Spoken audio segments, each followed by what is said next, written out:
Fala aí, galera, tudo certo? Tudo tranquilo com vocês? Hoje estamos na aula de classificação da matéria e separação de misturas, como você pode ver aqui em cima. A gente está na apostila 1, na página 738, no setor B, tá? Então, a outra frente começou a partir da aula 5 do setor B, então a gente avança do setor A para o setor B. Setor A a gente terminou na última aula, então hoje a gente começa e termina essas aulinhas do setor B, tá?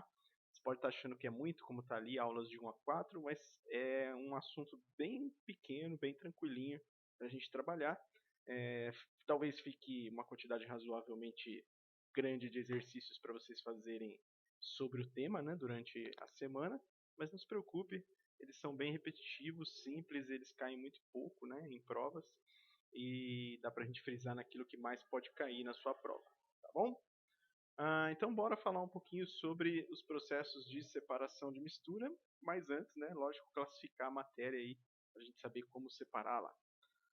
A classificação da matéria, crianças, a matéria ela é tudo aquilo que tem massa e ocupa lugar no espaço. Beleza, isso é conteúdo que a gente aprendeu lá no nono ano, depois reviu no primeiro e agora está revendo no terceiro. Você conhece os estados sólido, líquido e gasoso da matéria? Talvez tenha já ouvido falar do estado de plasma, que é um estado de superaquecimento, né, onde você tem moléculas sendo despedaçadas, aquilo que a gente já conhece como cátions e ânions, né, ou seja, você tem o aquecimento tão bruto da matéria que a gente acaba ionizando esse material e aí está o estado de plasma, tá? Mas concentrem-se em sólido, líquido e gasoso, que é o mais importante para nós neste momento, beleza? O que, que a gente não pode esquecer sobre esses estados físicos, já que eles são tão simples? Esses desenhos que estão aqui em cima, que já já a gente vai abordar de novo, que é sobre agrupamento de moléculas, perfeito? Alguns nomes que são importantes, que você já viu também lá atrás, mas que a gente não pode esquecer, é quando você tem o sólido se transformando em líquido, a gente vai chamar isso sempre de fusão, tá? Cuidado para não usar termos populares como derretimento, tá? Ele é certo, mas não para quando a gente está ligado a conceitos científicos. A gente sempre tem a fusão de materiais, quando você aquece e transforma do estado sólido para o estado líquido.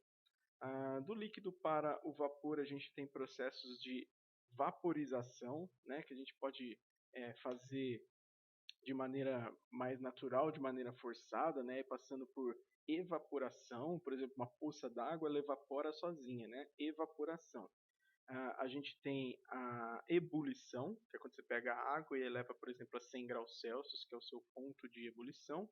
E a gente tem a calefação, você pega uma superfície muito quente, tipo uma frigideira, uma temperatura acima da temperatura de ebulição, por exemplo, da água, acima de 100 graus, joga uma gota d'água lá, ela vai evaporar instantaneamente, tá? Então, evaporação, ebulição e calefação são processos de vaporização. E aí, a volta aqui, a gente tem a condensação, né, ou liquefação, a solidificação e cuidado com os processos de sublimação do estado sólido para o estado gasoso e sublimação do estado gasoso para o estado sólido. Tem gente que chama de ressublimação, esse processo da volta aí do vapor, né, do gás para o sólido. Maravilha? Esses nomezinhos acho que são familiares a todos, mas às vezes a gente esquece mesmo porque são coisas que a gente viu há muito tempo atrás. Aqui uma figura importantíssima para você entender o seguinte, está fora da ordem que a gente costuma ver, né? Mas no estado sólido a gente tem uma organização grande de moléculas. Aí, como a organização é muito grande, elas ficam bastante agrupadas. No caso do líquido, a gente tem uma organização um pouco menor, mas existe interação. Ó, tá vendo que aqui no sólido, todas as moléculas de água, né? Nesse exemplo é da água, o azulzinho é o oxigênio, os dois branquinhos são hidrogênios, mas todas as moléculas de água estão ligadas entre si por forças intermoleculares, que a gente vai estudar depois, que nesse caso são ligações de hidrogênio. Nesse caso aqui do líquido, ó, existem forças intermoleculares, mas são menos do que no estado sólido. Ou seja, o líquido ele pode fluir mais. Então as moléculas estão mais distantes umas das outras, por consequência elas têm menos energia. E o gasoso, percebam que não existe nenhum tracinho desses que a gente fez aqui nos outros dois estados, que esses tracinhos estão mostrando as forças intermoleculares, nos gases elas não existem. É o que a gente chama de gás ideal. São moléculas que não interferem uma no movimento da outra, porque elas estão muito afastadas e caminham com uma velocidade muito grande de um movimento aleatório. Ok? Só voltando aqui no primeiro slide, ó, essa seta laranja ela informa para nós o aumento de energia, tá? Então o estado sólido tem baixa energia, no estado líquido a gente aumenta um pouco a energia e assim sucessivamente para o estado gasoso e talvez até para a gente estudar o plasma. Perfeito, galera. Acho que até aqui sem muitas novidades, né? Sólido, líquido e gasoso, agrupamento de moléculas e quantidade de energia. Muito bem. Sabendo que a matéria então pode aparecer para nós em 3 estados físicos diferentes, no mínimo, a gente precisa saber e classificar essa matéria. Por exemplo, existem substâncias puras simples e existem substâncias puras compostas. Qual que é a diferença entre elas? Como você pode ver aqui, ó, no slide, as substâncias puras simples, elas são formadas por um único tipo de átomo. Por exemplo, o oxigênio, o gás oxigênio, só tem átomos de oxigênio. O gás nitrogênio só tem átomos de hidrogênio, e assim sucessivamente. Agora, se uma substância for pura, mas composta, é porque só existe aquela substância, por isso pura, mas dentro da molécula daquela substância existem mais 2 ou mais tipos de átomos. Por exemplo, na água. Se você tiver um recipiente só com água, água puríssima, ela é uma substância pura, mas ela é pura composta porque a água é formada de hidrogênio e oxigênio, que são átomos diferentes.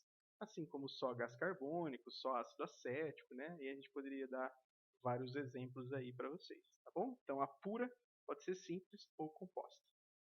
Maravilha. Aqui tem esqueminhas para você entender, né, como que é uma substância pura simples. As molequinhas são feitas de um único tipo de átomo.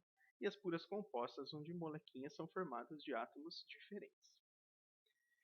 Eu gosto desses esqueminhas que a gente costuma chamar de mapa conceitual, que é um fluxograma de conceitos, né? Ele é um pouco mais complexo do que um fluxograma propriamente dito, mas ele é uma distribuição de conceitos ligados por verbos de ligação. Isso ajuda bastante a gente a estudar às vezes. Então, por exemplo, para vocês, uma substância pura pode ser simples, pode ser composta.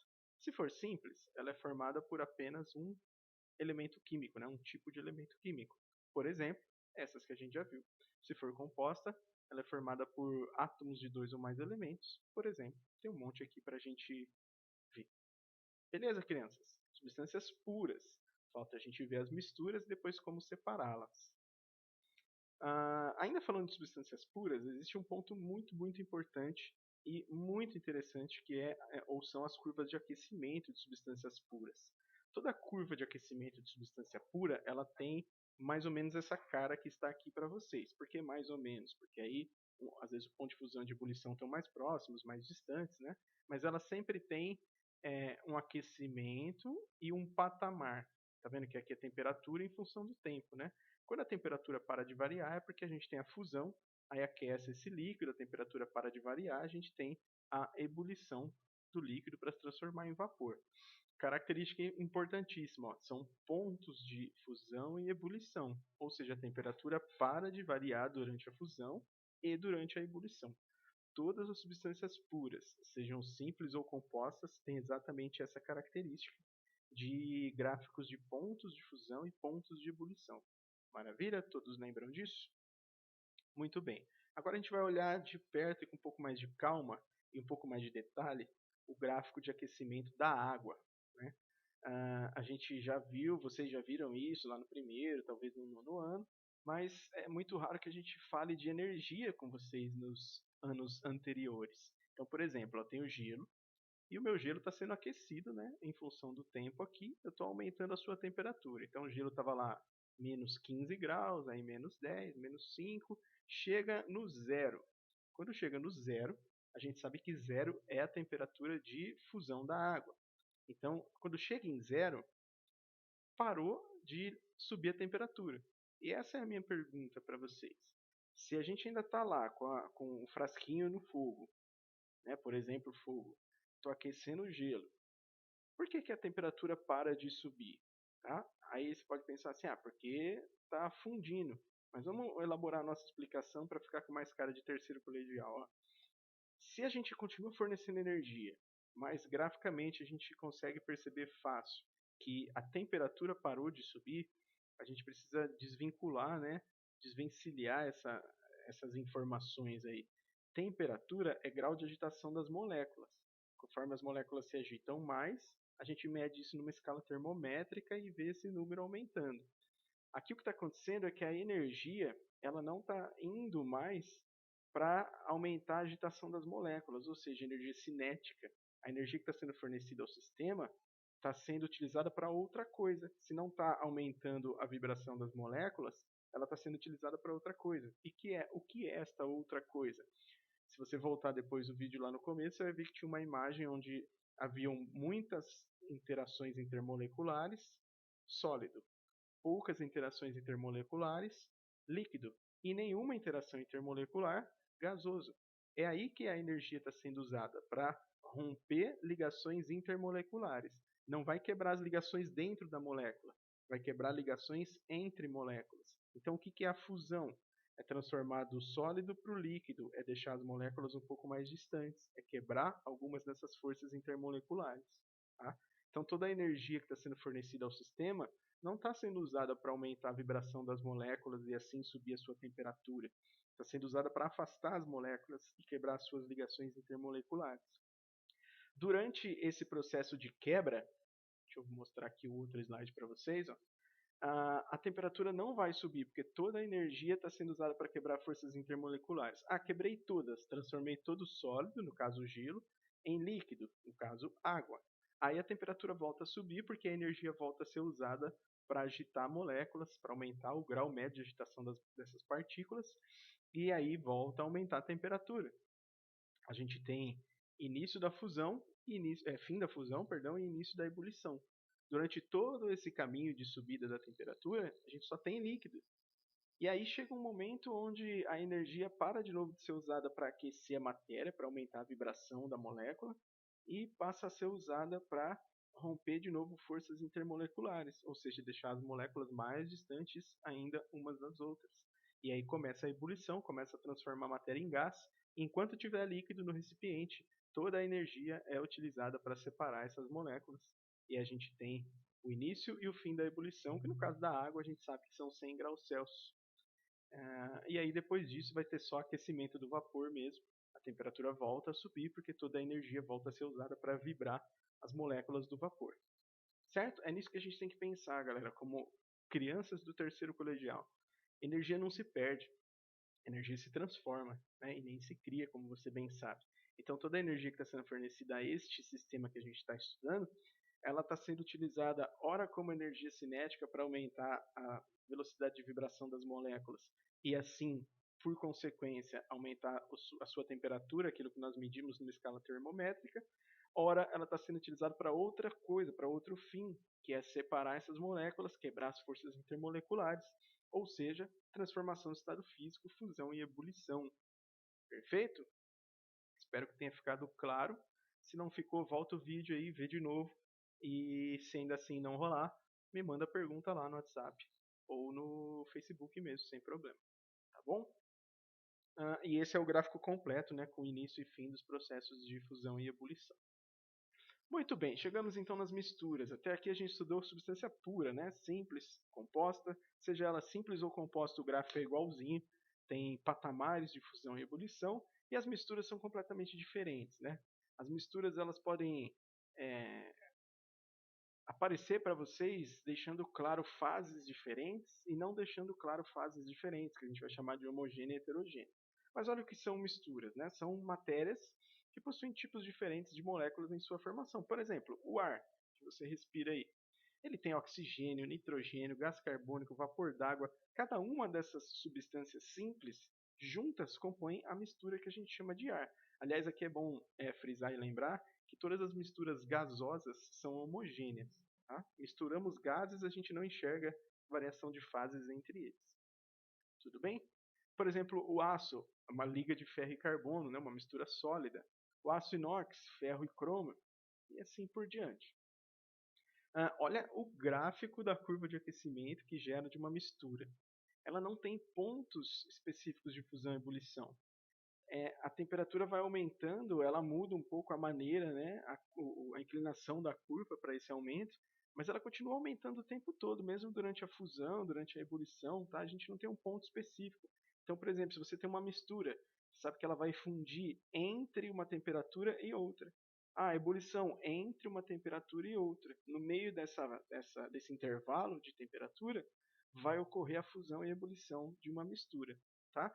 Aí depois existem as misturas do tipo eutética e azeotrópica, quase fugiu a palavra agora, que são dois casos específicos de misturas que tem ponto de fusão e não tem de ebulição, ou tem de ebulição e não tem de fusão, né? Ela tem uma faixa e um patamar, mas aí é mais específico, a gente vê depois, quando estivermos juntos aí, tá bom? Mas por enquanto, de maneira geral, principalmente para exercícios de primeira fase, guarde essa informação aí com você, tá? Substâncias puras têm ponto de fusão, ponto de ebulição. Misturas não, têm faixas, né? Elas não, a fusão e a ebulição não ocorrem num ponto específico de temperatura. Certo? Dúvidas? Galera, um pouquinho aí sobre misturas homogêneas, ó, de maneira bem rápida. A gente chama também na química de solução. Tem um capítulo que você estuda na fisicoquímica que são soluções, concentração de soluções. O que é uma solução? É quando eu misturei duas coisas, elas viraram uma só. Então é uma mistura homogênea, né? Olha que fala aqui, ó, é aquela que possui as mesmas propriedades em toda a sua extensão. Por exemplo, água e açúcar. A água é uma substância, o açúcar é outra. Se você solubilizar uma quantidade pequena, né, de açúcar que dê para solubilizar na água, que depois vocês vão estudar também coeficiente de solubilidade, né, que implica nisso, você formou uma solução. Ó. Não dá para distinguir a água e o açúcar. Você tem propriedades iguais em todos os pontos dessa solução. Já uma mistura heterogênea, olha como é fácil de identificar. É aquela que não possui as mesmas propriedades em qualquer ponto de sua extensão. Por exemplo, aqui você tem enxofre e pó de ferro, né?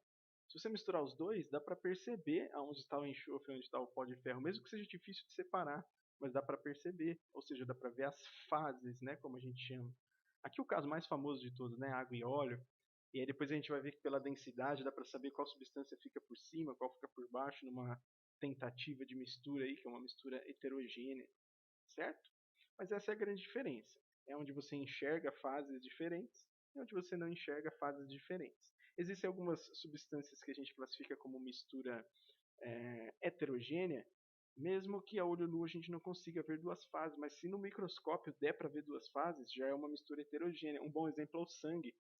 O sangue parece uma mistura homogênea, né? Mas é uma mistura heterogênea. Você consegue separar facilmente aí a fase sólida, que é a parte vermelha, né? E a fase líquida, que tem água e proteínas que estão sendo usadas agora aí para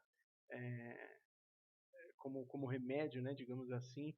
Você pega a pessoa que já teve lá o Covid-19 e conseguiu se curar, aí nessa fase líquida da mistura sangue, você encontra os anticorpos, né, que foram produzidos por essa pessoa que conseguiu se curar, e dá para aplicar isso depois de um tratamento numa outra pessoa com a doença para ver se isso gera bons resultados. Mas vocês sabem disso melhor do que eu, né? Aqui estão as fases, né? Só para a gente entender o que é uma fase. Então, por exemplo, existe a fase óleo, a fase água, e existe uma superfície que é a fronteira entre as fases, né? A divisão aí entre as fases. Está escrito superfície de separação aí. Tranquilo, galera? Quantas fases vocês observam e quantas substâncias nesta imagem, nesta figura? Dá um tempo aí para vocês pensarem. Ó. Quantas substâncias e quantas fases? Substância só tem uma, que é a água. Agora, fases, olha que interessante. Eu tenho o sólido e o líquido. Eu não posso dizer nessa imagem que eu tenho a fase gasosa, porque o recipiente não está fechado, o recipiente está aberto. Se fosse um recipiente fechado, eu teria com certeza sólido, líquido e gasoso, certo? Então, nesse caso aqui, eu tenho duas fases numa única substância. É a única maneira, olha, presta atenção bastante nessa parte. É a única maneira de você pegar uma substância pura e simples e conseguir fazer uma mistura com uma única substância, seja ela pura simples ou composta. No caso da água, é uma pura composta. Mas, por exemplo, pegue nitrogênio líquido. Ao mesmo tempo, num sistema fechado, você tem nitrogênio líquido e nitrogênio gasoso. Então, você tem uma substância pura simples em duas fases diferentes, que você consegue visualizar. Então, você tem uma mistura heterogênea. No caso da água, uma substância pura composta. Se eu fechar esse recipiente, eu tenho o gás, líquido e o sólido. Eu tenho três estados físicos no mesmo recipiente.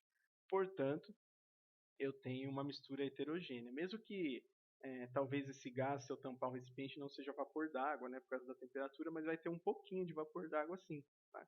E aí a gente, como é uma fase gasosa, a gente não pode dizer que tem mais de uma substância lá dentro que a gente não consegue analisar isso. Mas com certeza tem ar, que já é uma mistura homogênea, e tem mais um vaporzinho aí, que é vapor d'água, que também está presente no ar, né?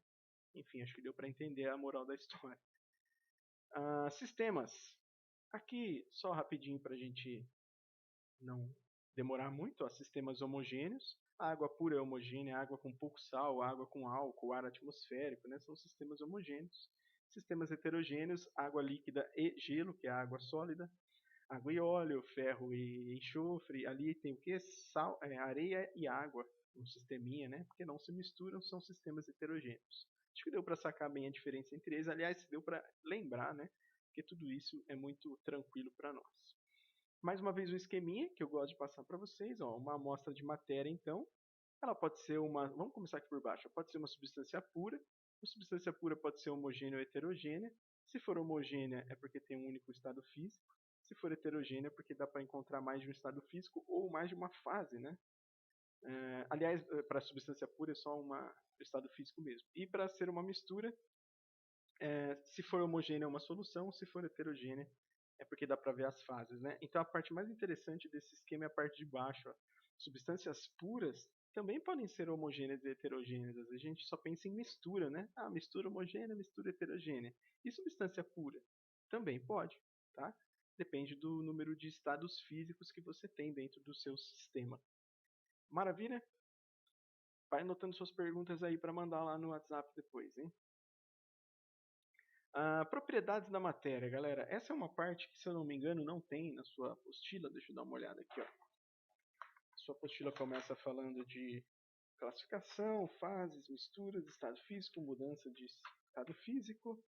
Aí vai para outra aula que é separação de misturas. De fato, não fala muito sobre propriedades. Então eu vou passar de uma maneira rápida, que é legal só para a gente ter uma noção que isso ajuda a classificar a matéria. E é com esse conceito que a gente vai fazer separação de misturas. Ó.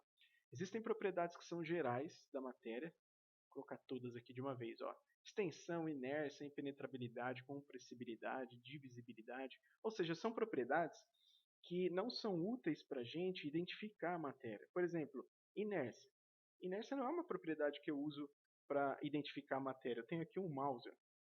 Dá para ver? Eu não sei dizer do que é feito esse mouse só por tentar tirar ele do seu estado inercial aqui parado, ou se eu jogar ele para cima e tentar pegar, tentar parar o movimento dele. Né? Lembra de inércia, a tendência de manter o movimento, seja ele estático ou dinâmico, enfim.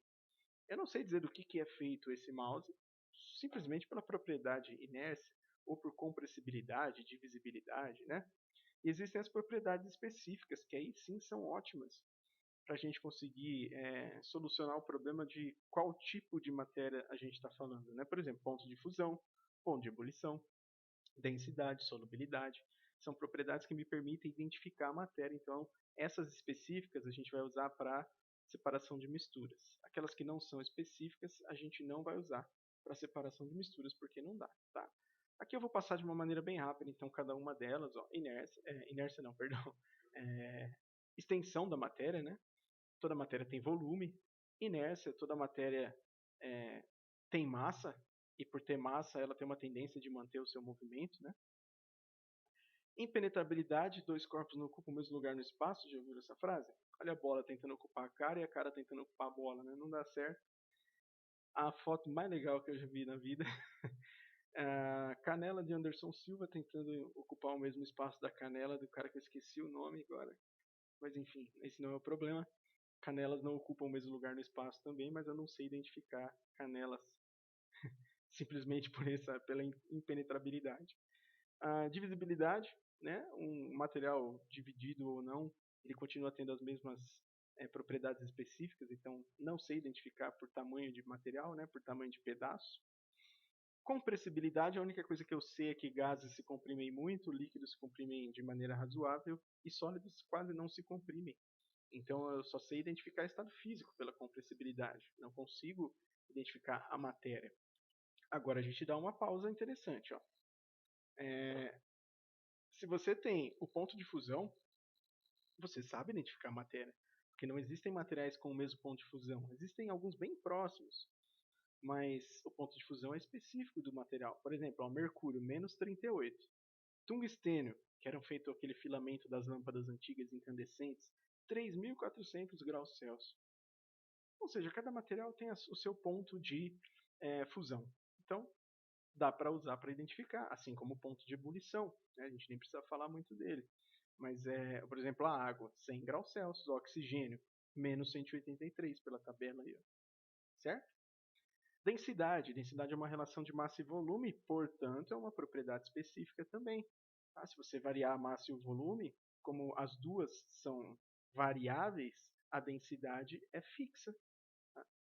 Então, se eu variar a massa, eu vario o volume. Se eu variar o volume, eu faço variar a massa. E a densidade, ela se mantém a mesma para cada material. Beleza?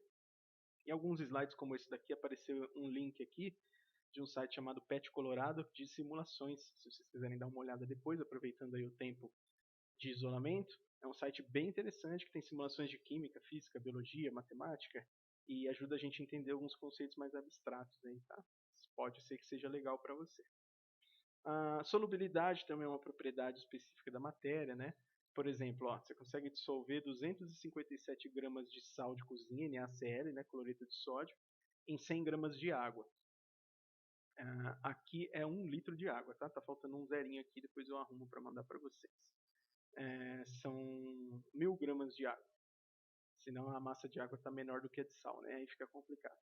Mas o fato é que cada matéria tem o seu coeficiente de solubilidade, que é a quantidade desse material que eu consigo dissolver em 100 gramas, 1.000 gramas de outro material aí, dependendo de quem é soluto e quem é solvente, que a gente vai estudar mais para frente.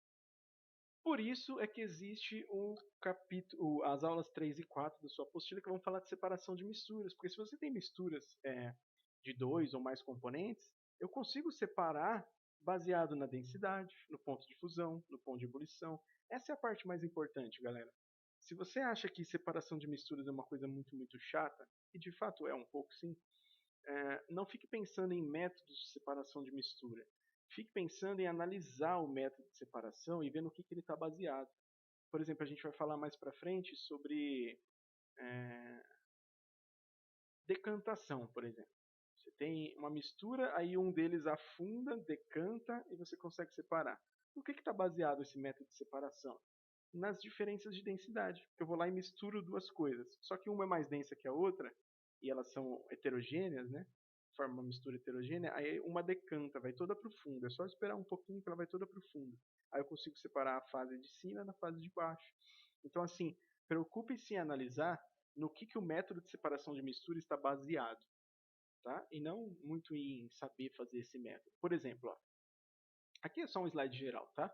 O fracionamento, uma separação de mistura, ela vai ser composta de métodos diferentes para que a gente consiga separar baseado em ponto de fusão, ponto de ebulição, densidade. Certo? Vamos começar a ver um por um aqui. Ó. São poucos. Decantação, que eu falei agora. Ó. Água e areia. A areia é mais densa, ela vai para o fundo do recipiente contendo água e você consegue separar. Então, é um método de separação baseado em densidade. Tá? Decantação. Centrifugação, outro método de separação baseado em densidade. Por exemplo, você faz uma coleta de sangue lá e eles separam a fase líquida da fase sólida numa centrífuga, que é o que está aí, né, nessa imagem. Ela fica girando várias rotações por minuto e isso joga para baixo a parte mais densa e deixa para cima a parte menos densa. Ocorre também, por exemplo, numa máquina de lavar, quando você vai centrifugar a roupa. Ela gira e joga a parte pesada para baixo, que seria a água, e como tem uma grade, né, ela vai prender a roupa e vai deixar passar a água. É um processo de centrifugação. Tá? Só que na máquina não está tão correto a questão de densidades, mas no processo aí do sangue fica bem claro, a parte mais densa decanta, né, na centrifugação e depois você separa. Filtração acho que eu não vou nem falar, né? Está baseado no tamanho de partículas e aí um filtro que tem poros que prende uma partícula maior e não prende a menor. Então, se por exemplo você tem água e areia aí para filtrar, a areia fica presa nos poros de papel de filtro, enquanto o líquido, que seria a água, passa. Essa filtração pode ocorrer a vácuo. É a mesma coisa, o mesmo processo, tá? Só que quando ela é muito lenta, a gente puxa, suga e força essa filtração a ocorrer produzindo vácuo, né? Você produz o vácuo para forçar essa filtração a ocorrer. É o que acontece, por exemplo, no aspirador de pó, quando você está limpando a sua casa aí na quarentena. Beleza? Aqui um processo mais específico de laboratório, usando um funil de separação, mas pensa que ele também está baseado na densidade. Você tem um líquido mais denso ou menos denso, abre uma torneirinha, deixa passar o primeiro, fecha e tira o segundo líquido, sem muitos problemas. Tá? Não se preocupe muito com os nomes, com a coisa toda. Dissolução fracionada, isso é mais legal, porque envolve umas técnicas conjuntas, né? Por exemplo, você tem areia e sal, aí misturou. É difícil separar a areia do sal. Eles são sólidos, grãos muito pequenos tal, e formam uma coisa só, parece que é homogêneo. Não é, mas parece que é homogêneo. Aí o que você faz? Uma dissolução de parte dessa mistura fracionada. Por exemplo, jogo água. A água não dissolve a areia, mas dissolve o sal. Aí eu filtro, a areia fica presa, a água e sal vêm para cá, eu posso evaporar a água e ficar só com sal, por exemplo. Tá? São técnicas de separação de misturas. Perdão, galera. Eita. A evaporação é outra técnica bastante usada, né? Por exemplo, a gente fabrica no Brasil sal muito utilizando o processo de evaporação, né? Vai fazendo sítios, digamos assim, você vai isolando a água do mar, por exemplo, e vai deixando evaporar a água para ficar com o sal dessa evaporação. Certo? Esse processo é muito importante. São os dois últimos, destilação simples e destilação fracionada. A gente já está acabando, está ficando muito grande essa aula, né? O que são os processos de destilação? Olha para eles com um pouco mais de carinho, porque eles são muito importantes. Ó. Destilar é quando você separa duas coisas, geralmente uma mistura de um sólido dentro de um líquido, por exemplo, água com sal, e você quer arrancar alguma coisa ali de dentro, mas baseado em outra propriedade, baseado em ponto de ebulição. Tá? Então isso é muito importante. No que está baseada a destilação? No ponto de ebulição das substâncias. O sal sólido ele tem um ponto de ebulição gigantesco, da ordem de mais de 800 graus Celsius. A água, 100 graus Celsius, a pressão atmosférica. Né? Portanto, se você aquecer a 100 graus Celsius, não existe a mínima chance do sal evaporar. Mas a água, sim. Então, você tem uma mistura, aí você aquece a 100, a água começa a evaporar. E o que é esse processo de destilação? É quando a gente arruma uma maneira de pegar esse vapor d'água e colocar em outro recipiente, por exemplo, ó, aqui nesse balão, não sei se dá para enxergar bem daí, tem água com sal. Aí eu estou aquecendo, a água começa a evaporar, aqui em cima tem um termômetro só para eu garantir que não passe muito de 100 graus. Aí a água começou a evaporar, ela vem para cá, o vapor d'água vem para cá. Esse tubo é um tubinho que recebe água nessa mangueirinha de baixo, a água passa por toda a extensão do tubo e sai aqui em cima. Para que serve isso? Para o tubo ficar gelado, frio, e o vapor d'água vai passar por um capilar aqui no meio desse tubo. Ó. Então ele está quente, 100 graus, ele encontra uma superfície fria. Aí ele vai liquefazer e vai gotejar desse lado. Ou seja, eu tinha água com sal, evaporei só a água, liquefiz a água e desse lado ela vai destilar, ela vai gotejar de uma mais purificada. Tá? Não existe chance, pelo menos não muito grande nesse exemplo, né, de água com sal, de você arrastar outra coisa. Se os pontos de fusão e ebulição forem muito próximos, existe a chance de um vapor arrastar um pouquinho de uma outra substância. Aí você faz a destilação 2, 3 vezes e garante o processo todo. Aqui tinha uma imagem muito maior e eu fiquei sofrendo na imagem pequenininha. Tá? Ó. Aquece, vem para cá, aí tá vendo as gotinhas se formando aqui, ó, porque a superfície está gelada, e aí as gotas vêm para esse lado. Maravilha? Então, de novo, a destilação está baseada nas diferenças de ponto de ebulição das duas substâncias que compõem a mistura, duas ou mais, tá? Pode ser mais substâncias também. E existem, aqui é um processo cotidiano, né? Por exemplo, você está separando na garapa, lá da cana de açúcar, o álcool, né? Um processo de produção de etanol, por exemplo. E existe a destilação fracionada, para a gente terminar. É o mesmo processo, ó. Vapor, gotejou desse lado. Qual que é a diferença? Tem uma torre aqui maior, cheia de obstáculos. Então a fracionada ela é boa para quando você tem uma mistura muito grande de vários componentes e eles têm pontos de ebulição próximos. Porque aí um está evaporando, ele vai encontrando essas barreiras dentro do tubinho lá, e ele volta, evapora, volta. Até que chega uma hora que ele consegue passar. Então você garante que só está passando mesmo por aquele tubo todo. a primeira substância, que tem a temperatura de ebulição mais baixa. Por exemplo, tem água e álcool. Se você pegar aí cerca de 80 graus para o álcool e 100 para a água. O álcool vai evaporar primeiro, a água vai ficar pelo caminho, vai pegar ali nas bolinhas e voltar, e o álcool vai para o outro lado para separar da água. Aí você vai controlando a temperatura aqui no termômetro ou no termostato, né, se for um equipamento mais bem elaborado. O exemplo mais legal e cotidiano disso são os derivados do petróleo, né? Por exemplo, você tem gás combustível até 40 graus, está saindo gás combustível, metano, né? Gasolina entre 40 e 140 graus. Aí o nafta, 140 e 175 graus. Querosene, 175. E aí as temperaturas não são tão importantes para nós, tá? É mais saber aqui ó, que são várias frações. Já vou falar de craqueamento do petróleo, são várias frações do petróleo que você tira de uma mistura de hidrocarbonetos. Lembra dos alcanos, alcenos, alcinos, ciclos aromáticos? Tudo isso compõe o petróleo. São vários hidrocarbonetos que você vai quebrando eles por tamanhos menores à medida que faz uma destilação fracionada. E aí você consegue obter todos os derivados do petróleo. Galera, esses são os métodos de separação mais importantes que a gente viu. Decantação, baseado nas diferenças de densidade, filtração nas diferenças de tamanho, dissolução na diferença de solubilidade. Funil também, né, vai ser diferença de densidade, assim como decantação. E as duas destilações que estão baseadas em diferentes pontos ou nas diferenças dos pontos de ebulição. Beleza? E por enquanto é o fim. A gente termina as aulas, deixa eu ver aqui em cima, de 1 a 4 da apostila 1, setor B, classificação da matéria e separação de misturas. Façam os exercícios lá. Se tiverem dúvidas, me procurem pelo WhatsApp, pelo Facebook. Se precisar, se qualquer um de vocês pedirem também lá, eu gravo a resolução dos exercícios e mando para vocês direto lá no WhatsApp mesmo, sei lá. Tá bom? Por enquanto é isso então. Fiquem bem, cuidem-se. Espero que todos vocês estejam cumprindo o isolamento aí. E, lógico, se precisar de mim, é só chamar. E aí a gente vai trabalhando as nossas dúvidas, tá bom? Fui, galera.